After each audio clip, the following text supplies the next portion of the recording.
Good afternoon, everybody. I'm Greg Kahn, and I'm the CEO of the IoT Consortium and GK Digital Ventures. Thank you for joining us on this afternoon. I know everybody's schedule is packed with CES and Zoom and Microsoft team meetings that can last well into the evening. We have a fantastic group of executives here today and look forward to a lively and engaging discussion on the current state of connected mobility. I'd like to give a special thanks to our sponsor, Hitachi, and my partner in this event, Beverly Ryder, who I'll introduce in a few minutes. But first, I'd like to share some thoughts kind of leading into today's session. If we could turn it to the next slide. Today, we're in a period that I'm calling the now normal, where everything has changed in society. When we had a similar session about a year ago, it was incredible to think about the changes that were taking place in connected and autonomous vehicles. But now, with the COVID pandemic, everything has changed, and there are new opportunities and, of course, challenges. So some thought starters leading into today as we're in the now normal period. If we can move it to the next slide. COVID has been an accelerant to both the connected mobility and transportation industry, as well as a suppressor. Pete Buttigieg, nominated as U.S. Department of Transportation's head, is very notable. We can expect a lot more attention and interest in connected transportation and infrastructure in the United States in the year to come. If we can move it to the next slide. Ride sharing and carpooling has declined significantly over the year due to COVID. With public and private initiatives working to improve mobility, multimodal transport will undoubtedly shape our travels, our cities, and society for decades to come. And as artificial intelligence, 5G connectivity, and edge computing mature, vehicle connectivity will accelerate. If we can move it to the next slide. It wouldn't be CES if we didn't share some notable statistics. So per IDC, the worldwide shipment of internet-connected vehicles is expected to reach nearly 76 million units by the year 2023. Per Statista, North America is expected to own 29% of the world's self-driving fleet by 2035. According to the CTA, in 2021, electric bikes will reach 1.6 million units, up 60%, and $2.6 billion in revenue, up 44%. And according to Deloitte, the average American will spend about 34 hours sitting in traffic. That's 5.5 billion hours for all commuters. If we can move it to the next slide. So where do we go from here? As we talk today about connected electric and autonomous vehicles, we'll have a discussion about every industry that is affected by this shift. And I'll just name a couple here. Micromobility. What's the role of bikes, e-scooters, and skateboards in our now normal society?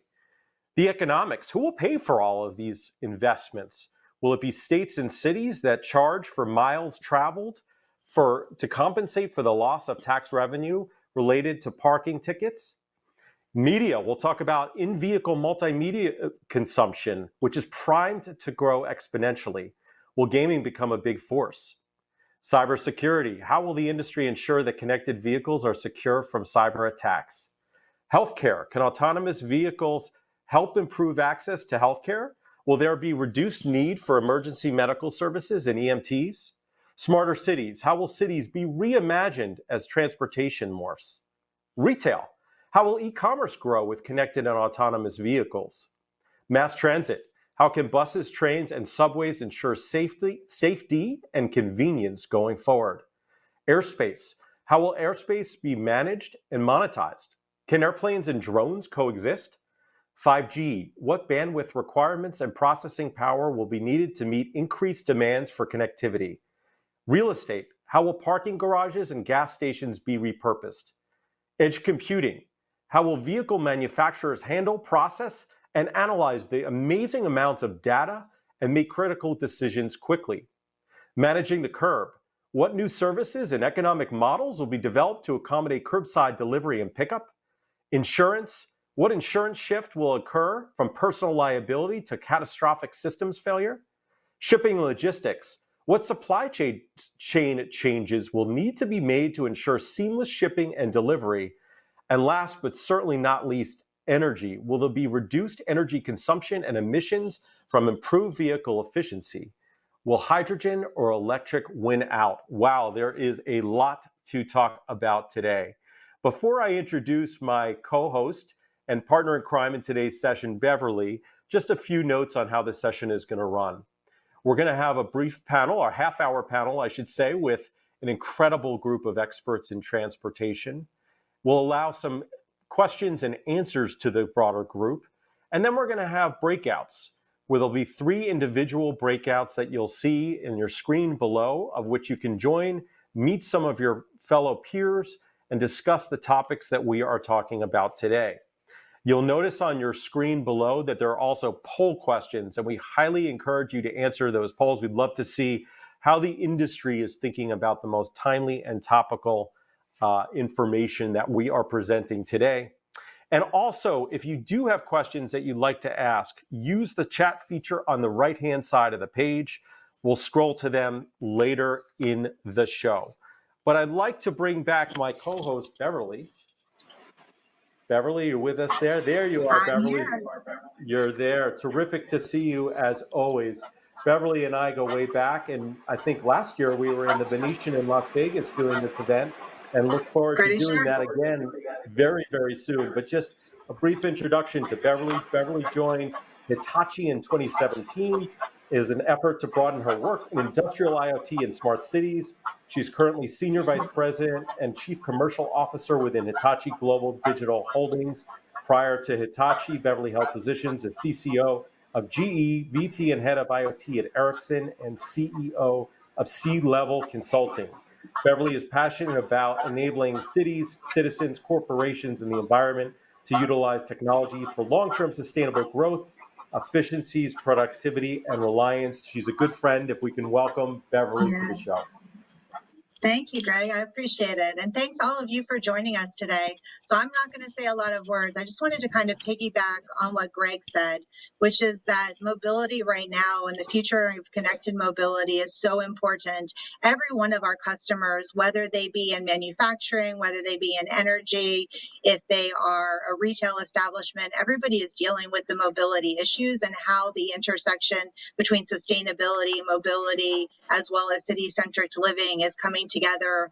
And as COVID has hit, we've seen a lot of logistics issues as well. So when Greg came to me and talked to me about potentially sponsoring, I was like, of course, this is something that touches every one of us individually as well as our customers. And what I hope is that as we see this resurgence from our 2020 experience and we go into 2021, that we're not going to just see a boom in each of the industries, but we're going to see how connected mobility is really going to bring not just efficiencies, but new markets, new ways of financing, new financial models, and really disruption within customers' bases to find new ways to do business with one another and new ecosystems. So as we get into that, you're going to get to hear some of the panelists today, all good friends of mine. I appreciate everybody joining and participating with Greg and I in the panel. I will talk to you guys afterwards when we do our breakout sessions, and I hope it's a great panel. Bye, everybody. Thank you, Beverly. Terrific. And we're excited to bring on our panelists now, our esteemed group who are all experts in different parts of the connected mobility and transportation. So it's great to see you all. Wow, 2021 and the now normal that we're talking about. If I'd like to introduce each of you, I'm going to have you say just 30 to 60 seconds of what you do, because I know this audience wants to jump into this timely topic. And I'll first introduce all of you, and then I'll turn it to you to give a 30 to 60 second remarks. Dean Bushey, the Transportation and Mobility Subject Matter Expert at Hitachi. We have Kiva Allgood, Head of Internet of Things and Automotive at Ericsson. Michael Sherwood, the Director of Innovation and Technology at the City of Las Vegas. May Russell, the CIO of Ford Commercial Solutions at Ford, of course. And Samir Sharma, the Global GM Smart Cities and Transportation for IoT Solutions at Intel. Terrific group, and welcome all. And Dean, I'm going to turn it to you first, my friend. If you could just briefly share a little bit what you're doing at Hitachi. Sure, and I thank you very much for having me on this esteemed panel. A fantastic group. I think you're going to really enjoy the discussion. Real quick, at Hitachi, I'm the transportation mobility subject matter expert across modalities, which hits what we're going to talk about today, from rail to shipping to air to intercity to personally owned vehicles. All those are modes of transportation that have greatly been impacted by COVID and will greatly be impacted by the connected cities. So my job is to advise Hitachi, provide expert advice, and co-create with some of these amazing companies that you're going to hear about today. Thank you, Dean. Kiva. Yes, thank you for having me. Definitely COVID has been both an accelerant and an inhibitor in a lot of ways. So I lead the IoT and automotive team at Ericsson, and it's all around connecting things in a secure fashion. So if you remember back from the day before cell phones, we're seeing that same transformation in the automotive and transportation industry. And super excited to have a conversation with the group here today to really share how connectivity plays really the foundational role across all the different companies, for sure. Thank you, Kiva. My friend Michael. How you doing, Greg? Thank you for letting me be here today. Las Vegas, I don't think I need to say too much about Las Vegas. Everybody knows where we're at. A lot of what we're working on, though, is just how we're going to be inclusionary, how we're going to help with these different modes of transportation, and really opening ourselves up for more commerce in the future. So we're really excited, and it's great to be here today. Thank you, Michael. Look forward to being with you in Las Vegas next year, or hopefully very soon. May, over to you, my friend. Hello, everyone. Thanks for having me on this panel. Really excited about it. So at Ford, we have an aspiration to be the #1 most trusted mobility company. Part of mobility is not just manufacturing and selling vehicles, but providing a seamless mobility journey for our customers. That includes our retail customers like you and I, our commercial customers as well. And a key part of that value proposition is the connected car and providing amazing digital experiences for our customers, both in the vehicle and outside the vehicle. I had been, up until most recently, focused on creating digital products and solutions for our customers, including ability to connect to the car, command, control, stop, find parking. So all the digital experiences that are off board the vehicle. Most recently, I have focused on creating digital products and solutions for our commercial customers, police departments, large fleets such as Avis and Hertz, cities. They have tremendous demand and need to facilitate their mobility journey for their customers and have a lot of demands in terms of in-vehicle technology and off-board technology as well. Thank you, May. And Samir. Greg, a pleasure to be here. Folks, my name is Samir Sharma. As Greg mentioned, I'm the Global General Manager for Smart Cities and Intelligent Transportation at Intel. And it's my team's job globally to take all the assets we have at Intel and stitch them together into a single cohesive narrative and offering for our customers like Ericsson, like Hitachi, and many others. We really look at this as a data-centric opportunity with everything from edge to network to cloud. And the use cases span everything from mobility, which is the core topic of discussion today, to public safety, to resilience and sustainability. It's a pleasure to be here, and I'll be looking to learn as well as share some of the key learnings from our global experience. Thank you, Samir. We're all going to learn today and look forward to diving in. I'm going to get right to it because Kiva sort of really hit the nail on the head in our calls leading up to this. And I mentioned that, COVID has changed everything in 2020 for all of us globally. In some ways, digital transformation has accelerated 10 years. And in many areas of transportation, COVID served as a decelerant. I'd love for each of you, and I'll start with you, Kiva, to kind of share your point of view about how you see COVID affecting the transportation industry. Yeah, well, I think for each individual, it might be different. I think if you are in the US where public transportation isn't necessarily as readily available, and you relied on your individual vehicle, it isn't as strong of an impact per se as if you don't even own a vehicle. And you really did rely on public transportation as your, main mode of transportation. I think the fact that we've changed the way of working, and commuting has also changed.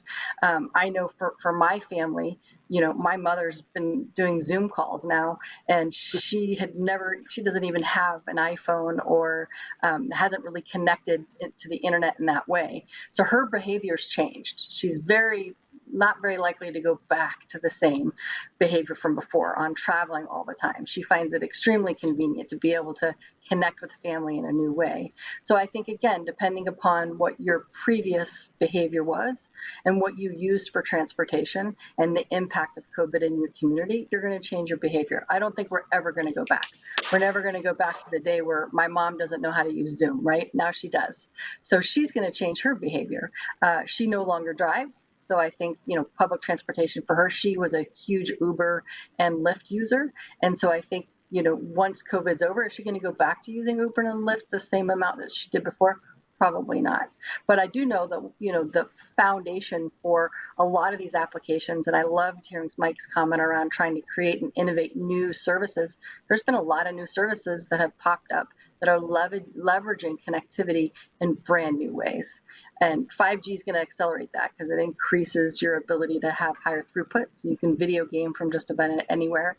You can video conference from just about anywhere. And you now have laptops and computers that are coming not only with Wi-Fi, but also cellular connectivity. Same thing with the vehicle. So the vehicle is going to become that next multimodal transportation, as we were talking about before. People are taking their vacations in vehicles now in a much more robust way than they ever did in the past. They may find that they love that, or they may find that they don't. So I think some behaviors are going to stick, and I think some people will go back into the old way. But for sure, it's accelerating people's openness to try new things, which means it's accelerating their willingness to also look at new business models and new apps and new services. So I think it's going to be an accelerant in that space as well. Thank you, Kiva. May, I want to turn it to you next because you're sitting right in the heart of automotive country, and I want to get your perspective of how COVID has affected the transportation industry and Ford.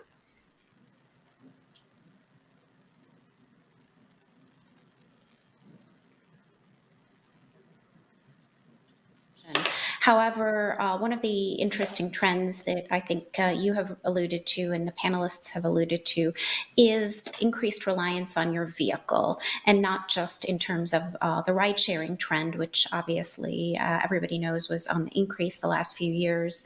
COVID has certainly seen a trend towards more time in your own vehicle, whether it's to vacation, more time running errands. So along with that comes significantly more needs of customers and aspirations in terms of the features and services they look for in and off their vehicle. Everything from entertainment, gaming certainly in vehicle as you take long trips. Children, teenagers are gaming more and more, especially in quarantine. They want that to carry over into the vehicle.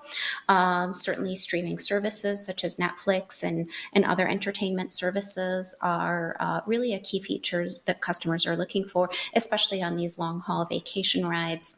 Safety features, the more time customers spend in a car, the more safety features they look for, digital safety features, from secure my asset to in-cab coaching, tell me how I'm driving, tell me how my child is driving, to digital assistants, help me facilitate and navigate my life more seamlessly, help me book services, help me pay for services, including e-commerce, help me find parking, help me pay for parking, help me order a Starbucks, where should I go pick up this Starbucks? So everything that really makes their lives easier, provides them with safety and security in their vehicle, and provides entertainment to the passengers is going to be key. And kind of figuratively underwriting all of this is more increased bandwidth and 5G. This will require a tremendous amount of connectivity and bandwidth in order to enable all of that. I also don't want to forget our commercial customers, which are a really key segment for any automotive maker. So, more and more small businesses, those in the skilled trades, those in logistics and transportation are really considering their vehicle their office, right? There is not the concept of an office for many of them. So the types of digital products and services that they need in the vehicle is also going to grow exponentially, from help me communicate with my customers, help me schedule, reschedule, help me invoice, and the fleet managers that manage those skilled tradesmen, those transportation logistics will also need digital products and services that they can access remotely. So we're going to see continued emphasis and growth in both the retail and commercial space in terms of providing increased connectivity and increased services both in and out of the vehicle. May, that was terrific kind of synopsis. And I think we could probably spend a full hour on everything that you and Kiva just discussed. We'll do it as a part two, but we have so many other questions, and I want to serve the next one up to Mike. Pete Buttigieg, as I mentioned in the intro, is going to be the new head of our Department of Transportation here in the U.S., and his long-awaited strategy will create a national Vision Zero plan. Will charge drivers more for use of the roads, build more public transit, and create sustainable infrastructure jobs. What are you looking forward to, and what do you expect from the new administration coming in next week? Wow, great question, Greg. I mean, there's so many things, but we're already working on a lot of things. You've heard of the Boring Company. We already have a new mode of transportation, currently just under the convention center complex, but we're looking at extending that from the convention center to the airport, and then all the way to downtown to the Fremont Street experience, which is the heart of Las Vegas. We're looking for increasing our infrastructure, just the roadway, and making our intersections more intelligent to help not only drivers, but pedestrians as well. We're seeing a lot more foot traffic. So we're really hoping the new administration continues on with sustainable infrastructure projects that will help us not just in moving people, but also in providing new opportunities and new commerce opportunities for the city itself. Thank you, Michael. And Dean, what are you looking most forward to as the change in administration happens and some of these new transportation initiatives get rolled out? Right. Well, we're looking at a lot of support for communities like Las Vegas and Orlando and all the communities around the world to grow and expand their EV market. So whether it's hydrogen-powered electricity or battery-powered electricity, I think you're going to see a lot of grant opportunities and a lot of support from the federal government and the state governments to enable people to travel and enable people to do renewable energies. We're also going to see some initiatives as far as passenger safety from the federal government as we go to these new enabling technologies and these connected communities and these connected cars that you're hearing about. The big push is going to be enabling these renewable energies to make cities more transparent, more connected, and more renewable. Thank you, Dean. Samir, my friend, I'm turning it over to you. We're at the first virtual CES, which is always a showcase for self-driving and electric vehicle technology. But the progress with the technology tends to be incremental. As much as there's a lot of noise and buzz around the latest gadgets, it's slightly better LiDAR, smaller circuit boards, algorithms that create a smoother ride.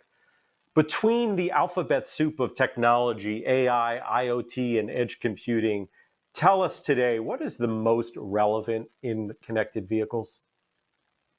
Great question, Greg. And for those who are curious about, the updates we shared at CES around autonomous driving, there were 3 sessions by Amnon Shashua, who is the CEO of Mobileye, which is an Intel subsidiary. But talking broadly to your question about AI, edge computing, IoT, I really think of them, if I can use an analogy, as ingredients for a recipe. And just like when you're cooking a recipe, you need just the right amount of different ingredients to come together. I think you have to think about the edge to network to cloud solution the same way. So it's not about picking one and hyper-focusing on it. It's really about balancing them out and extracting what I call the 1 + 1 = 11 kind of a synergy. And that is really what you need to go from this journey we've been on, which is let's connect everything, to let's make everything smart, to let's make everything intelligent and autonomous.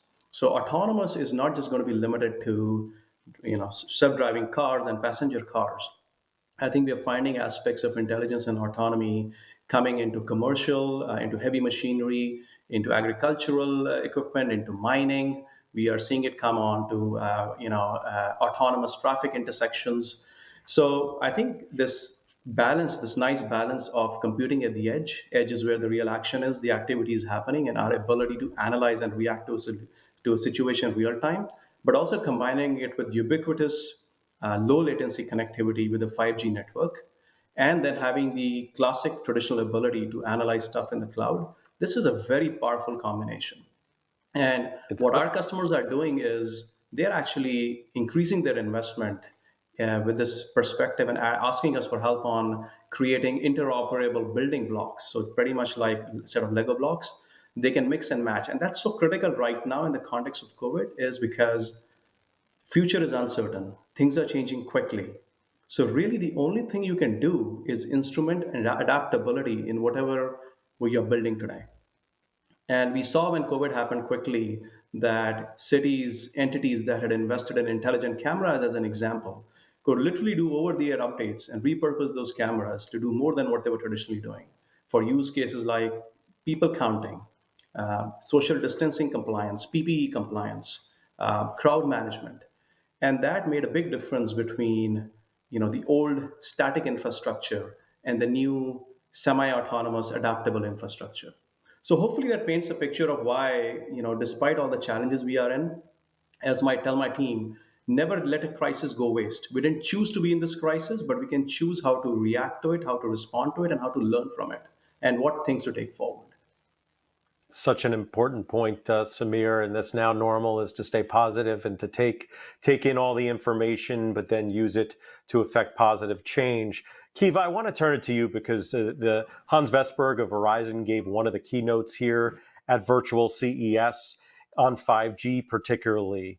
Okay, we hear a lot about 5G. Some folks say we're moving to 6G. I won't say who in the United States says that, but let's stick to 5G for a second. And, at Ericsson in particular, you're really an expert in this space. What do you see 5G bringing tangibly to the connected transportation industry? Great question. I mean, I think, 5G is another acronym or term you can put into that alphabet soup. But what I think all of the things the panelists have noted is it's the collection of that information and it's the knowledge sharing across a single foundation and platform. And that platform is cellular connectivity. A lot of the use cases today are enabled with 4G, but to get to that next level, to get to autonomy and virtual twins in the sky, whether that's a micro helicopter transporting people or whether that's an autonomous vehicle taking your family from A to B, you have to have low latency. It has to be secure, and you have to be able to have the throughput. So I think May said it well. All of those use cases today, we have a modified version of them over 4G. So waiting for 5G shouldn't be an excuse to innovate and try today. Get out there. If your business is trying to figure out how do they transform an old process into a new process or come up with a new, the technology does exist today.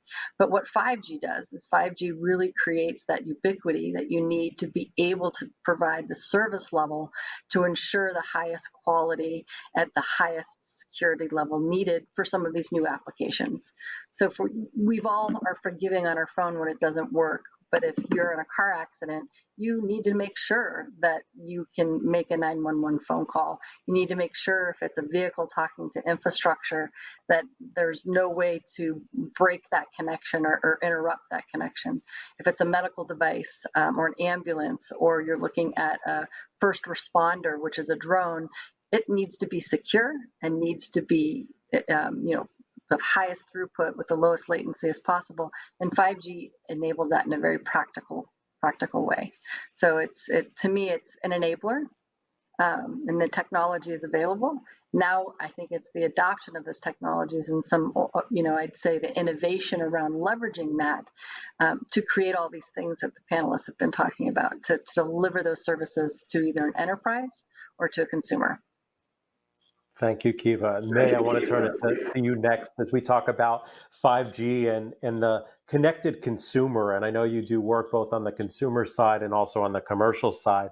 But we've seen over the past couple of years, it's really been accelerated in 2020 under a pandemic, the prioritization of technology in the purchase decision of automobiles.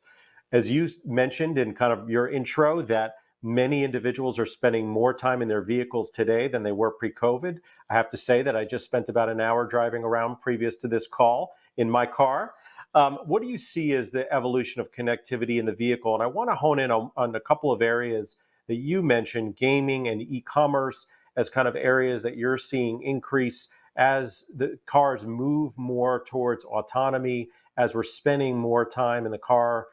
At Ford and yourself, how are you thinking about kind of features that you're creating for your customers? What are they clamoring for today?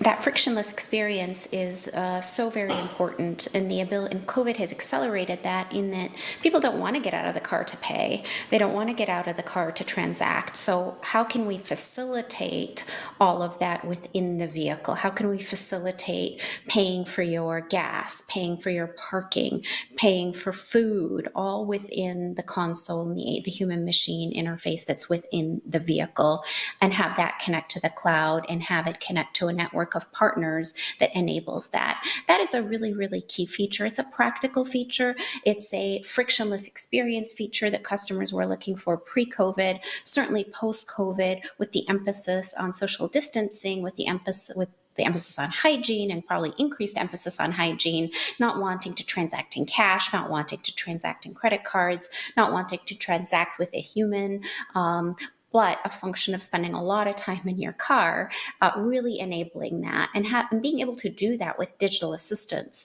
being able to do that with voice commands, not just with a touchscreen and interacting physically with your car. So it's really taking kind of the everyday customer journey and really understanding where we can eliminate the friction points, the touch points with other people, with machines, with equipment external to the vehicle, and how do we enable that in a very natural way, in the same way as you might within your house with something like an Alexa or a Google Home, etc. So that is really kind of our journey, our incremental journey. We do a lot of that. We need to continue to do more and more and more. Thank you, May. Michael, I want to turn it to you. We have a question coming in from the audience. And here's one from Dan Height. With COVID, local and state budgets have been greatly impacted all over the country, including in Las Vegas. How will that accelerate public-private partnerships, and what impact do you see this having specifically on privacy?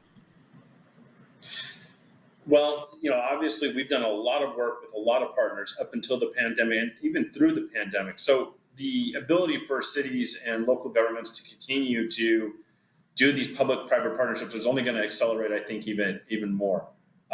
Privacy is a huge issue, and a lot of the things we do internally here, we're not keeping any personal identifying information. That's just our stance as a local municipality.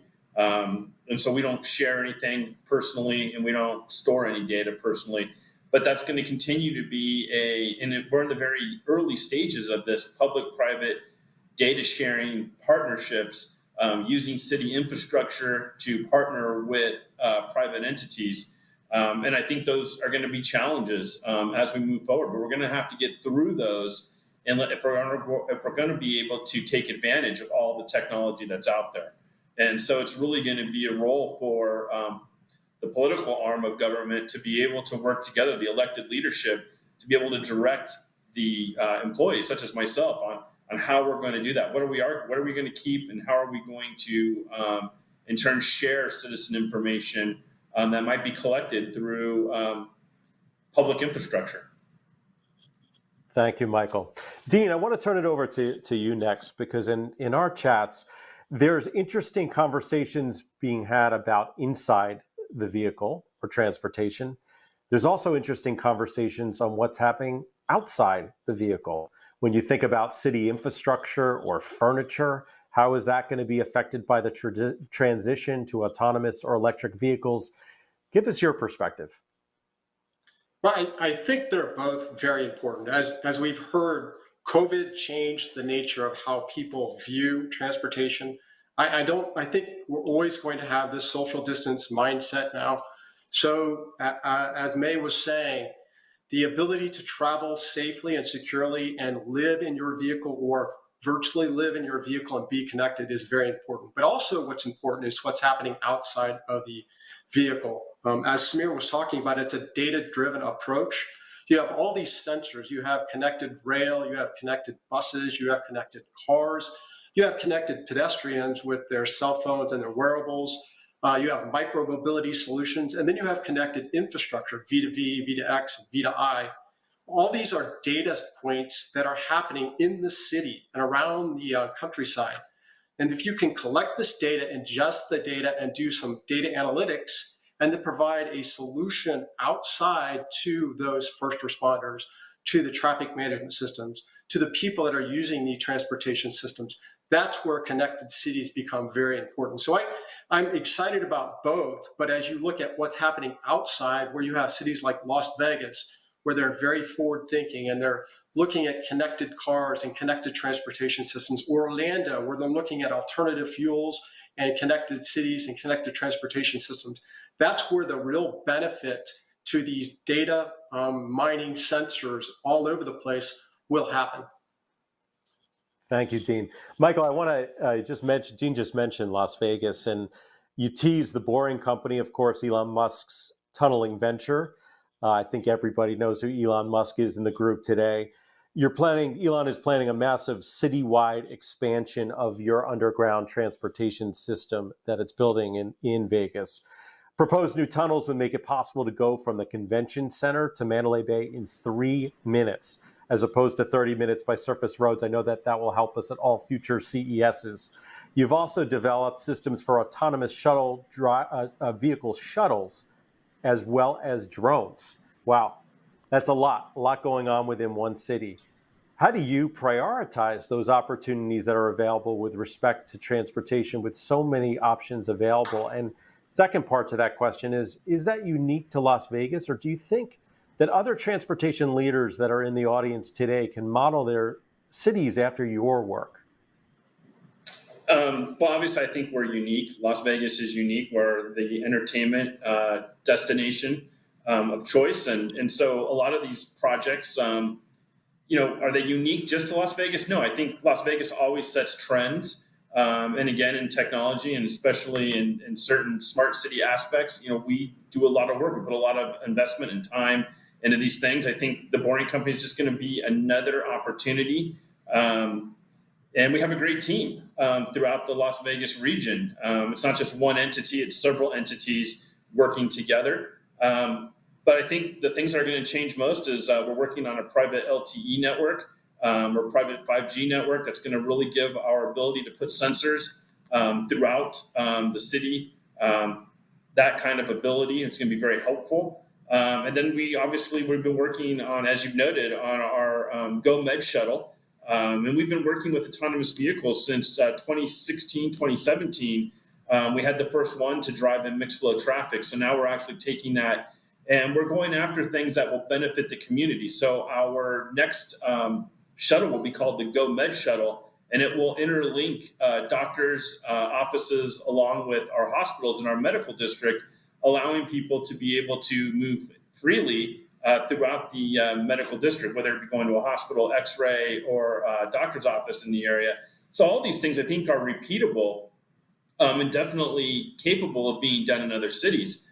I just think, our unique ability to have this influx of people, the normal population here, a little under 3 million, when CES comes here, you're adding 500,000 additional residents. So these type of systems, we can help model them, test them, and it gives us a lot of capabilities. And the other things we've been working on is drone deliveries.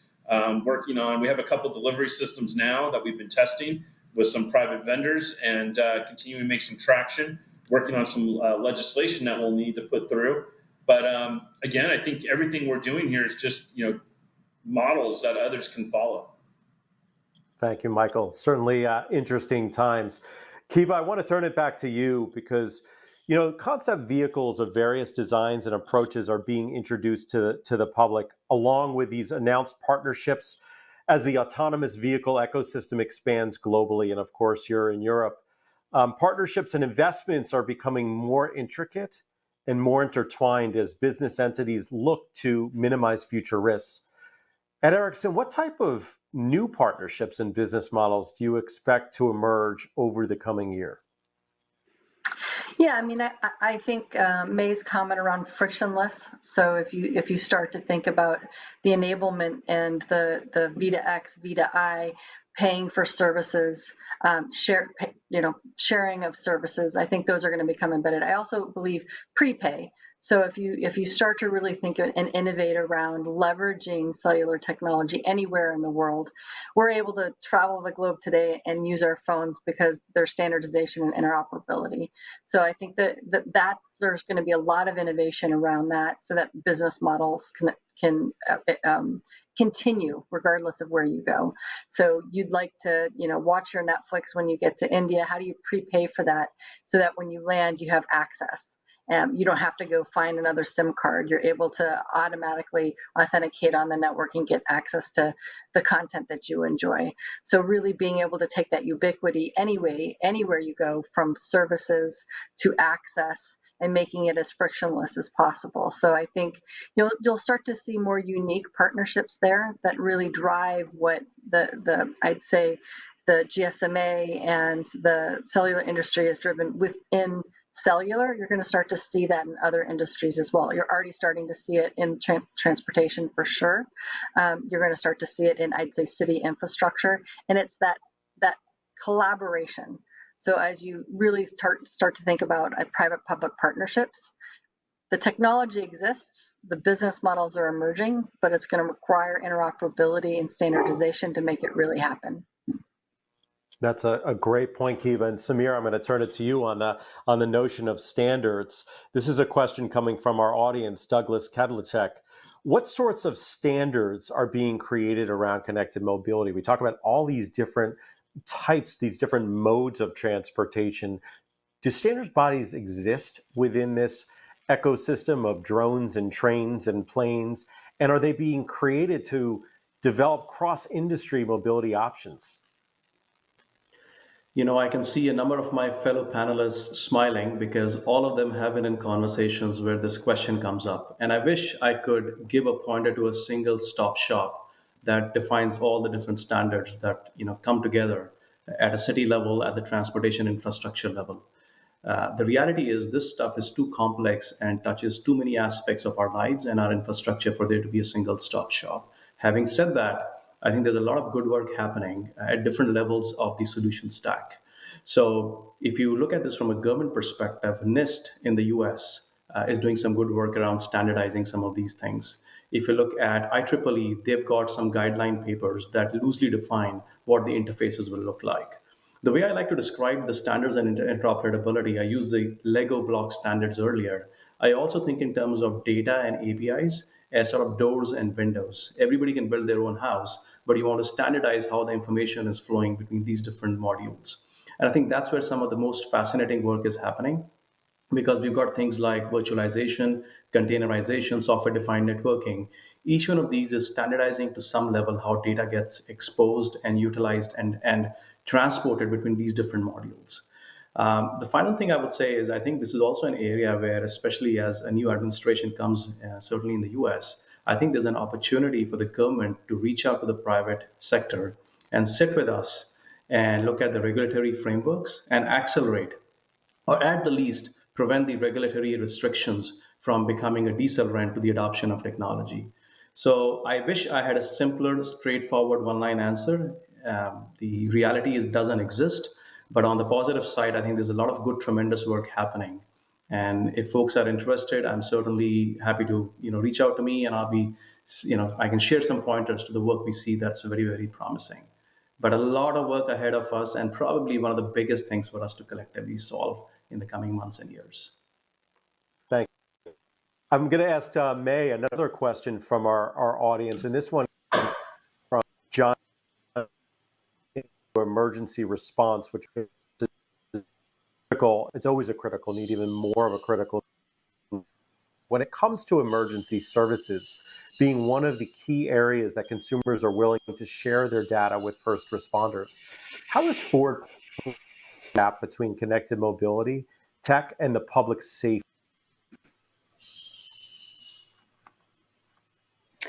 Yeah, so it's really interesting you bring that up. A couple of years ago, we actually had an initiative to begin to take a look at that. How might we use the signals and sensors off of the vehicle that indicate a crash event has occurred, be able to provide that via an API to first responders, and in order for them to A, be alerted that the crash has occurred, B, the severity of the crash so that they can send the right response unit, or they can equip the hospitals or figure out what kind of hospitals, level 1 trauma, etc., that they should be routing the passenger to.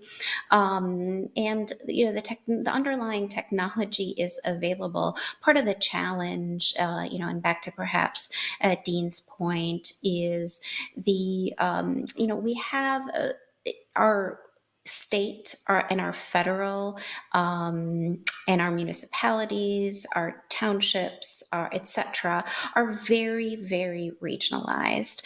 There is not necessarily a standard set of infrastructure across the board that allows us to deploy these solutions at scale.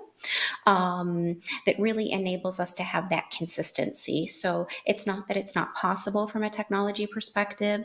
I think it becomes an organizational challenge, not just for private enterprises and for-profit companies and nonprofit companies, but also from a regulatory perspective and from a state and federal perspective in order to enable that. So I think this is certainly an area that collectively as a society we need to keep progressing, which is the collaboration between private and public, the exchange of information. The data is there, the technology is there. We can make people's lives better. We can save lives. We just need to work better together to come up with holistic end-to-end solutions. Thank you, May. We have about 3 minutes left in this part of the program, and then we're going to move to breakouts. And gosh, I wish I had you all day because there's so much to discuss, and you've already shared so much wisdom already. But I'm going to ask each of you before we head into breakout. So let's try to keep it to 30 to 45 seconds so we can kind of get through this section. And Dean, I'm going to start with you. For this audience today, again, beginning of the year, virtual CES always sets the tech agenda for the year. What is the biggest business opportunity in transportation in 2021 and 2022 that you see? Well, I really do think the transportation industry is going to come roaring back once we have a handle on the safety aspects of COVID. But I think the key is co-creating, getting these companies like Intel and Ford and these other companies that we've heard together to solve problems that we all have a piece of. And once we co-create these solutions, we can bring them to the public much better rather than going out individually. Thank you, Dean. I'm going to ask Kiva your thought on the biggest business opportunity. Yeah, I mean, I think it's going to be around the frictionless side of things. So I think even after COVID, people are going to be apprehensive with regard to public transportation touching things. So how do you enable people to get from point A to point B, to get services from point A to point B in a frictionless way that's also environmentally healthy and safe? So I think you're going to start to see a lot of apps and services pop up there. Thank you, Kiva. Samir. I think both Dean and Kiva shared some very good ideas. I think Dean hit it on the head and the nail on the head. I think 2021 and 22 will be the time of partnerships. Partnerships have always been critical, but I think you're going to see the elevation of the right partnerships become a key determinant for your business success. And here's why. I think things around us are changing even faster than they have ever in the past. And I think folks who have the right co-travelers, these co-travelers have capabilities that, for example, Intel may not have. For example, we don't make the end products. We're almost always Intel inside. So we need the right partnerships to build those end-to-end solutions and have our partners be the actual ones providing that to the end market. So I think the biggest business opportunity is going to be a combination of right partnerships with the right business model. And you're going to see innovation on that front like never before, starting in 21, but sustaining beyond that. Thank you, Samir. Michael. I'm just going to keep building. They've already done it. Kiva, Samir, Dean. Look, it's going to be public-private partnerships, key to getting things done. I'm going to steal Samir's Lego blocks. We got to have common interfaces, not just among regions, not just among states, but across the nation in order for the private companies to be able to work with us. And between those two things, frictionless everything, including frictionless government. And May, take us home. Your thoughts on biggest business opportunity for mobility and transportation over the next year. So I think there's two. The first is one we haven't touched on so far, but electrification and the infrastructure around electrification and the customer experience around the electrification is going to be extremely key. More and more automakers are introducing more electric vehicles and bigger electric vehicles as well. And combine that with the trend of customers to travel further as a result of habits formed during COVID, that's going to become really key and critical. I think partnerships as well, just to build on everything that everyone has said, are key. And we've demonstrated over the last 12 months that companies and cities can collaborate to innovate and create things quickly at times of crisis. We saw non-traditional companies such as Ford, such as GM, make PPE equipment and ventilators with collaboration with 3M and others that know how to do that. So not just learn how to do it from others that know how, such as 3M, but organize a workforce, organize assembly lines, logistics, procurement in order to get those out the door. That is remarkable when you really think about it. So we have the capability in order to collaborate, innovate, and deliver. So hopefully that will carry through in non-crisis times as well. Such important points. Thank you to this incredible team. We've got more. So hang on the screen below, you'll see your breakout groups, and we encourage everybody to join. There's going to be more discussions led by the Hitachi team, and then we'll come back here for a quick wrap up at the end, and we'll see you in about a half an hour. Welcome. Hello, Beverly, back again.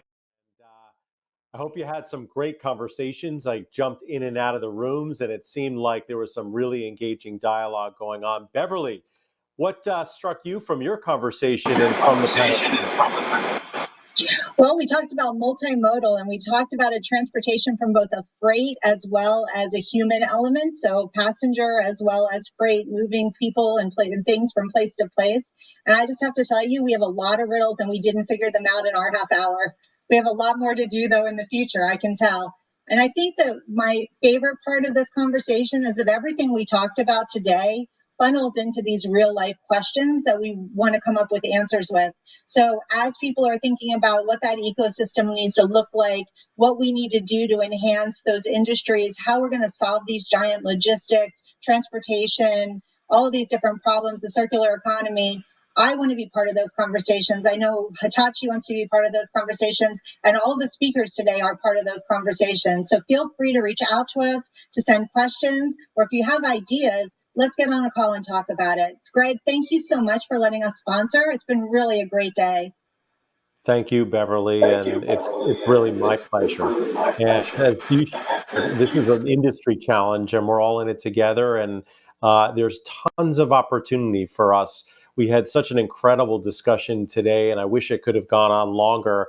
As Kiva mentioned in the beginner, where COVID is mobility industry, and also a challenge, a decelerant. And I think it's incumbent upon all of us to figure out how do we accelerate out of this challenging time that we're in together.